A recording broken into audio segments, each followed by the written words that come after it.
as I looked back to see if my pathway was clear, then I realized he was parked behind me. So that parking lot is really small. So I thought maybe he was just trying to maneuver his way out of it. He didn't move. So I just sat there and waited a second because I didn't really know what he was doing. So he didn't move. I saw him come out of his trunk with a camera. So he started to take pictures. And so I didn't think anything. And then I looked up and there was his handicap. I said, okay, I know what he's doing and I know what I did. So I got out. And I was not enraged because I knew I was wrong. I became upset when he said he was not going to move. So I waited until he was done with it because I thought that would be the end of it. He's taking pictures. This is his evidence. They'll give me a ticket. That was not the end of it. So he went into the front part of his car to do what I don't know. So that's when I took a step to the back of my car and I asked him, would he then move? He said there was no way in hell he was going to move, and he was the person that was yelling. I was not yet upset because I wasn't quite sure what his intentions were yet. Judge Judy will continue in a moment. When she came out, she was so violent that I was absolutely certain it was going to get into fisticuffs. I don't believe you, sir. I don't believe you. She's got 30 years and 30 pounds on me. Real cases, real people. Judge Judy. Jerome Gigliotti says Monica Kemp slashed his tires and keyed his car in the post office parking lot. Monica says Jerome blocked her car so she couldn't pull out, leaving her and her children trapped.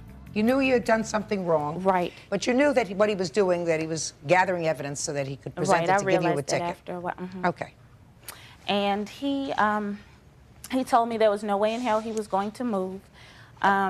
I then started to tell him that, you know, I had to get Nicholas to school. I informed him that I did not have any more formula for my kids because I didn't bring any because I was intending a quick trip to the post office and to school.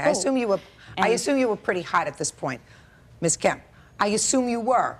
I was not angry yet because I thought once I told him that, he would move. And I offered him other information of mine. I told him he could have my driver's license number. I did notice when he came to the front of the car, he was copying down my military information.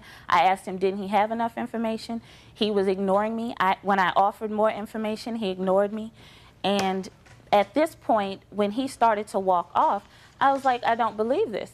You are going to let us out, aren't you? And he just walked off. And so there was another woman who came up and she just started to ask me what was the problem and are you okay, because by this point I had become extremely emotional because it's like, okay, this man is not going to move and my kids are in the car and it's hot and they were starting to cry and I was just really upset. I was scared. So she tried to calm me down. She went in the post office and she asked him to move. And did somebody else come into the post office and ask you to move, sir? Yes, Your Honor. Why didn't you? I told her I wasn't going to go out there so long as that other woman, Miss Kemp, was out there. All they wanted you to do was move the car. You did not see the condition that she was. She was yelling and screaming, waving her arms, and there was no way I was going to get into a fight with her. What was I going to do, throw a baby at you? Just a second. I had a baby in my arm. You know that all she wanted you to do was to move your car. She wasn't going to get into a fight with you because if she got into a fight with you, she couldn't get her kids in her car out. Come on, sir. Let's be honest with each other. You were very angry that someone had parked in the handicapped spot that was really reserved for you. Now, I can understand that. I can really understand that.